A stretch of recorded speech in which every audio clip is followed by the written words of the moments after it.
네, 오늘 하나님의 말씀은 신약성경 392페이지 요한일서 4장 1절로 21절까지 말씀입니다. 본문을 한번 읽고 말씀을 들으시면 감사하겠습니다. 5월 가정의 달 마지막 주일입니다. 우리 은성교회 모든 가정에 하나님께서 크신 은혜와 축복을 내려주시기를 주님의 이름으로 축원합니다. 오늘은 행복한 가정의 비결은 하나님 사랑입니다. 이런 제목으로 함께 은혜를 나누겠습니다. 이 세상 누구보다 사랑해서 결혼한 사람이 아내요 남편입니다. 그런데 가장 상처를 많이 주고 많이 받는 대상이 아내이고 남편이죠. 여러분이 이 세상에서 가장 사랑하는 사람이 여러분의 자녀들일 것입니다. 내 생명을 주어도 아깝지 않는 자녀들입니다. 그런데 우리들이 그토록 사랑하는 자녀들이 바로 우리들에게 가장 많은 상처를 받고 있고 부모들 또한 자녀들에게 가장 많은 상처를 받고 있다는 사실입니다. 가족처럼 소중한 사람이 없는데 가족처럼 어려운 사람도 없습니다.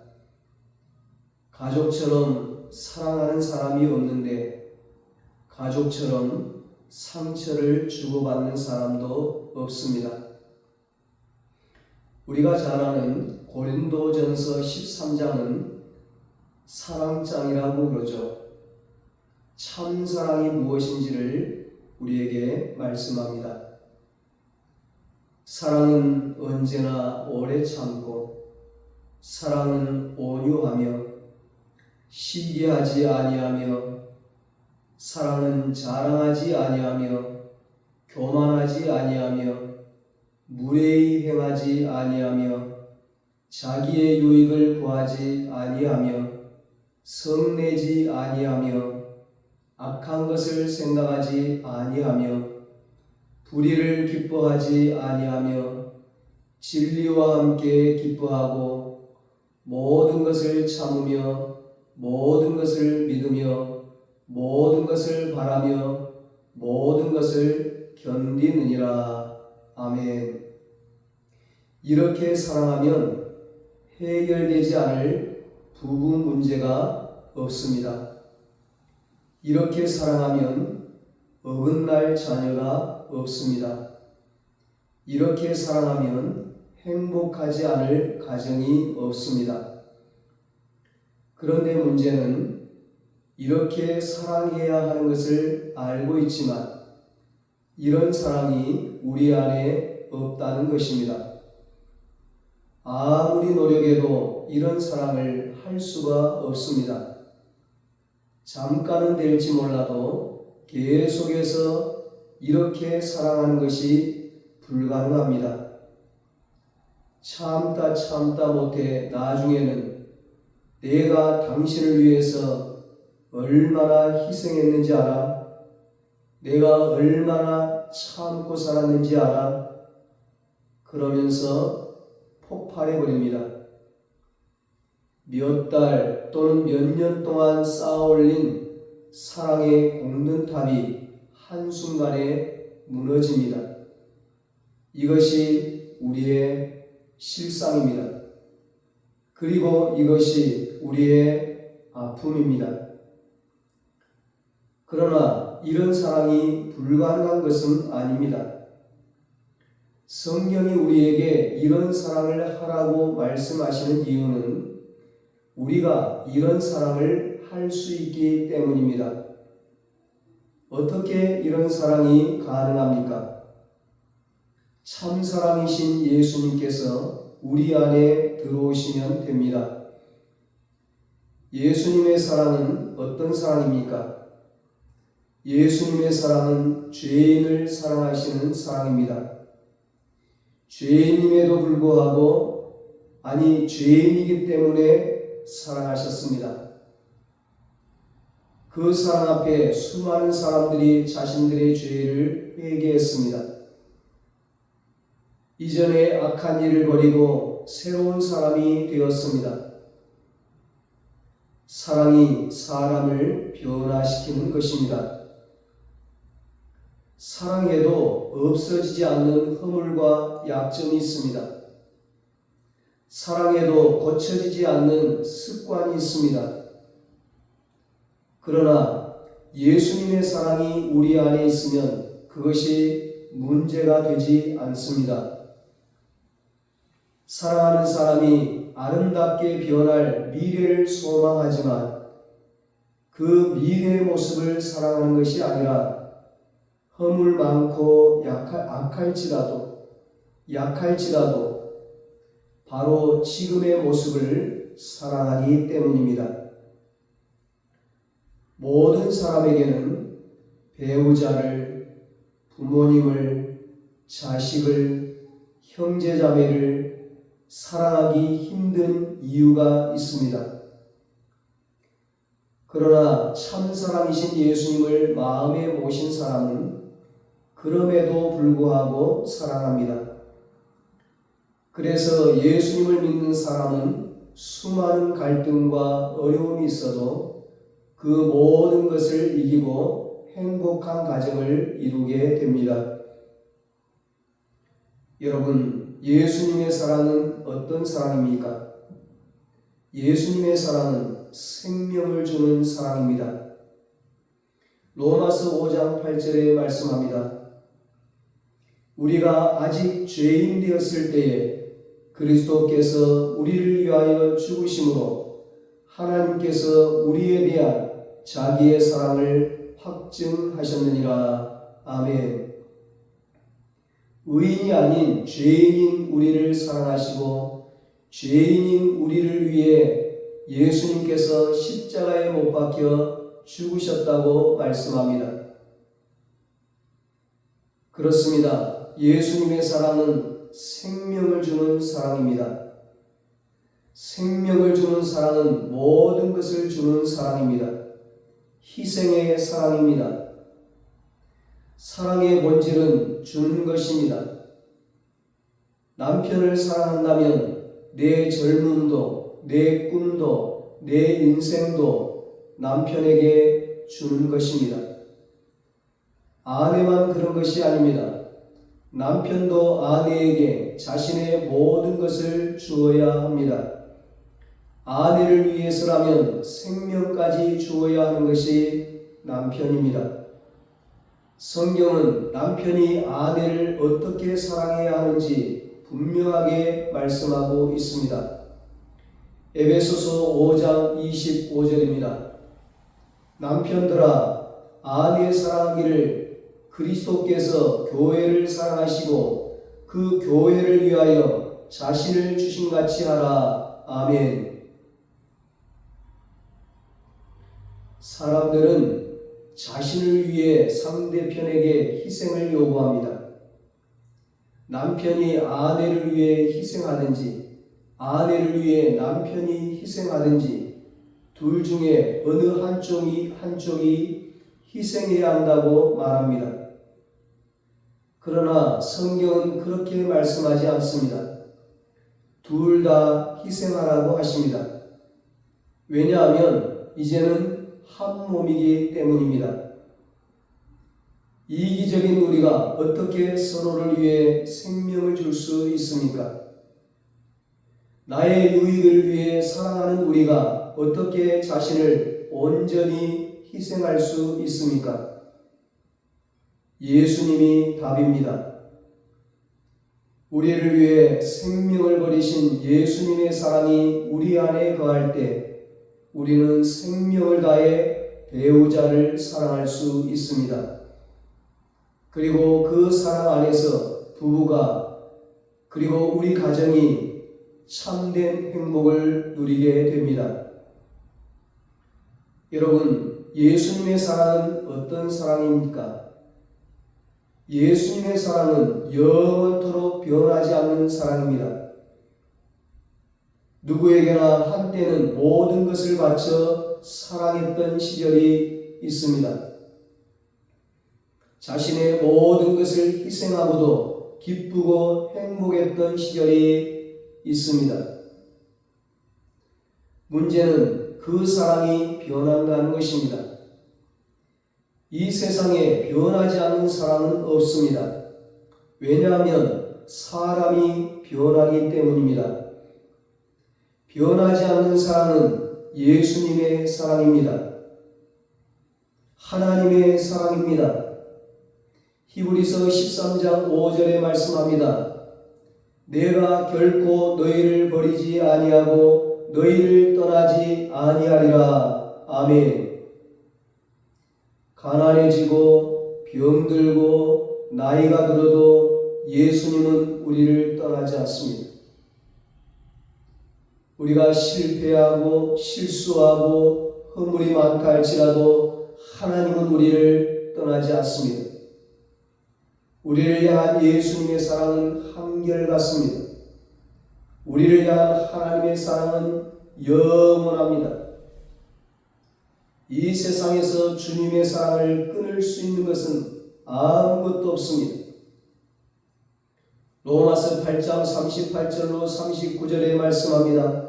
내가 확신하노니 사망이나 생명이나 천사들이나 권세자들이나 현재일이나 장래일이나 능력이나 높음이나 깊음이나 다른 어떤 피조물이라도 우리를 우리 주 그리스도 예수 안에 있는 하나님의 사랑에서 끊을 수 없으리라. 아멘. 한결같은 예수님의 사랑. 이 세상 그 무엇도 끊을 수 없는 하나님의 사랑이 우리 안에 거하면 하나님이 우리를 사랑하시는 것처럼 우리도 남편과 아내를 사랑할 수 있습니다. 자녀와 부모와 형제와 이웃을 사랑할 수 있습니다. 그렇습니다. 결론은 사랑입니다. 해답은 사랑입니다. 예수님의 사랑, 십자가의 사랑입니다. 하나님의 사랑, 무조건적인 사랑, 영원한 사랑, 아가페의 사랑입니다. 우리가 경험하는 사랑은 때로 조건적이고 감정에 따라 흔들립니다. 상처와 실망 속에서 쉽게 식어버리기도 합니다. 가까운 가족일수록 더 깊이 사랑해야 하지만 현실에서는 오히려 가장 많은 오해와 아픔이 쌓이는 곳이 바로 가정입니다. 그러므로 오늘 우리가 함께 붙들 말씀은 이것입니다. 본문 10절입니다. 사랑은 여기 있으니 우리가 하나님을 사랑한 것이 아니요 하나님이 우리를 사랑하사 우리 죄를 속하기 위하여 화목제물로 그 아들 보내셨음이라. 아멘. 이 말씀은 진정한 사랑이 무엇인가? 참 사랑의 본질을 말하고 있습니다.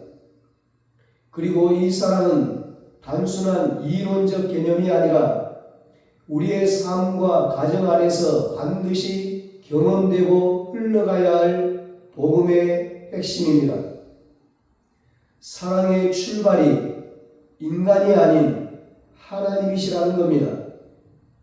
사랑은 여기 있으니 이것은 사랑의 정의를 인간에게서 찾지 않고 하나님에게서 찾는다는 의미입니다.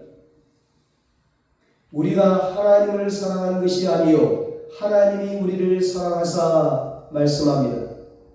사랑의 출발은 언제나 하나님입니다. 하나님으로부터 시작됩니다. 인간은 스스로 하나님을 사랑할 수 있는 존재가 아닙니다.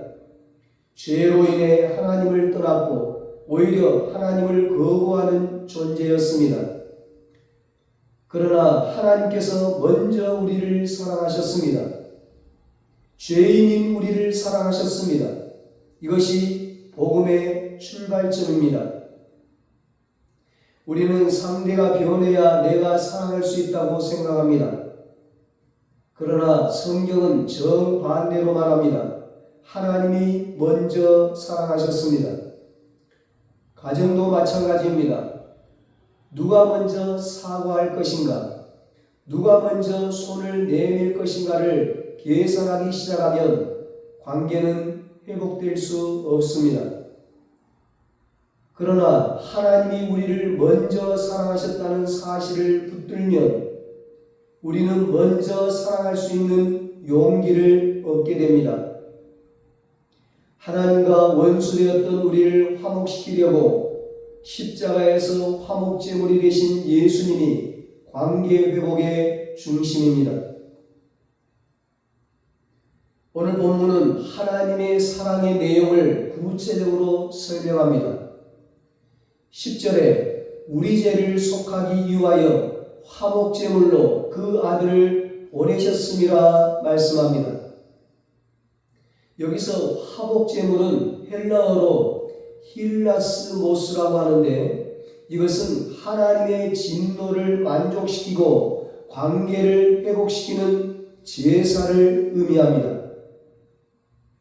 인간의 가장 근본적인 문제는 하나님과의 관계 단절입니다. 죄로 인해 하나님과 원수가 되었고 그 결과 하나님으로부터는 모든 은혜와 복이 막혀버렸습니다. 사람과 사람 사이의 관계도 깨어졌습니다. 가정의 갈등도 결국 이 근원에서 시작됩니다. 인류의 조상 아담과 하와가 선악과를 따먹고 죄를 지었습니다. 하나님과 사이에 단절이 생겼습니다.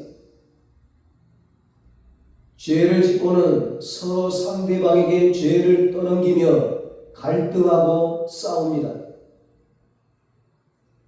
그러나 하나님은 그 문제를 해결하시기 위해 자신의 아들을 보내셨습니다. 예수님께서 십자가에서 우리의 죄를 대신 지심으로 하나님과 우리 사이의 관계가 회복되었습니다. 죄인이 의인이 되고 하나님의 자녀가 되고 천국 백성이 되었습니다. 놀라우신 은혜입니다.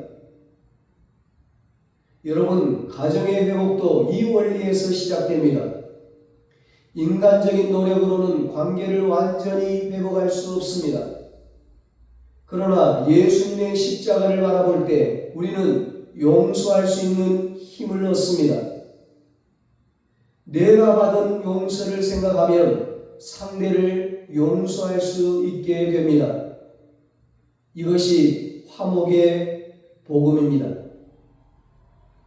가정은 이 화목의 은혜가 실제로 적용되는 자리입니다.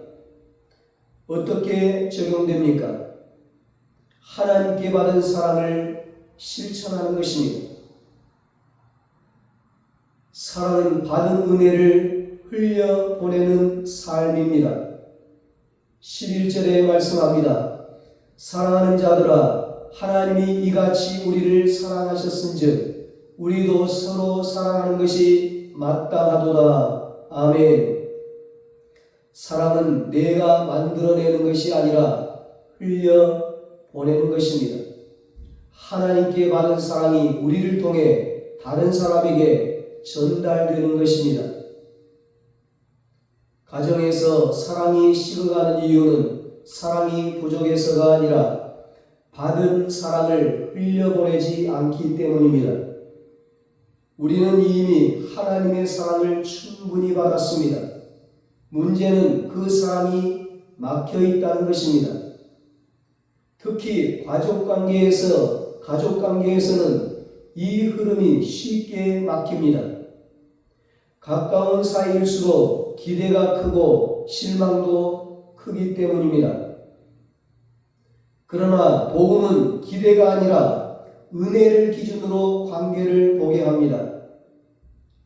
배우자를 바라볼 때, 자녀를 바라볼 때, 부모를 바라볼 때, 형제자매를 바라볼 때 이 사람이 나에게 무엇을 해 주었는가가 아니라 하나님이 나를 어떻게 사랑하셨는가를 기준으로 바라보게 됩니다.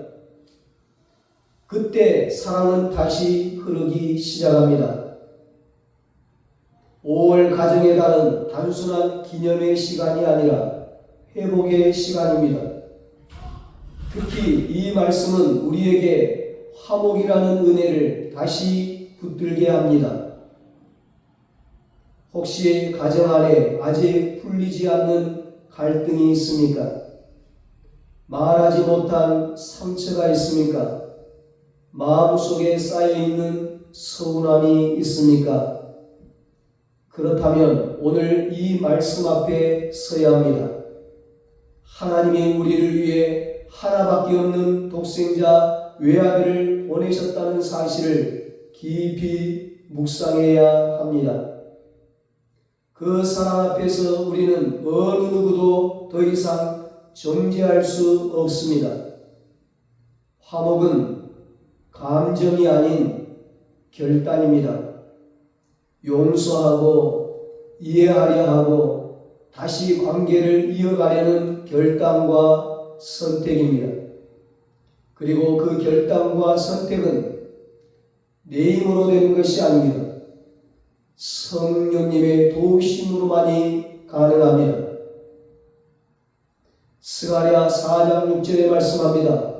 힘으로 되지 아니하고 능으로 되지 아니하고 오직 여호와의 영으로 되느니라.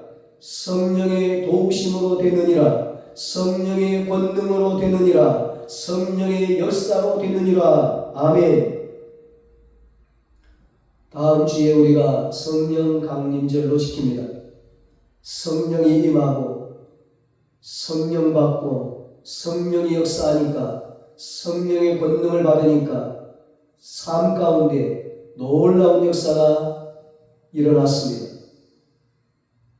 성령님의 도우심으로 우리는 가정 안에서 작은 변화부터 시작할 수 있습니다. 먼저 말을 건네고 먼저 웃고 먼저 손을 내미는 것입니다. 그것이 화목의 시작입니다. 그러면 용서하게 되고 사랑하게 되는 것입니다.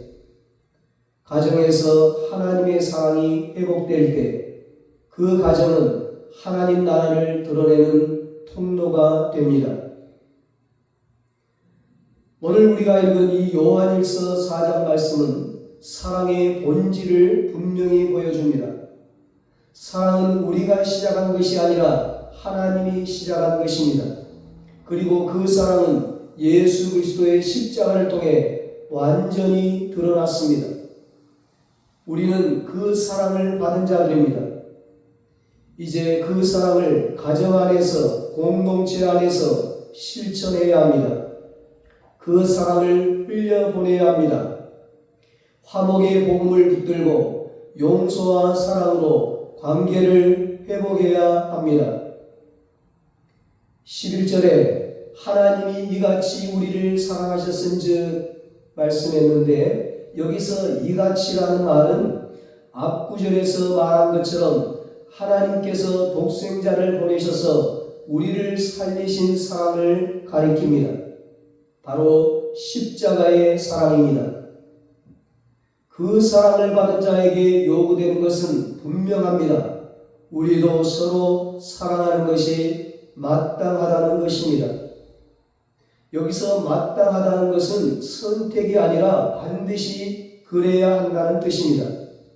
하나님의 사랑을 받은 사람은 반드시 사랑하는 삶으로 나타나야 합니다.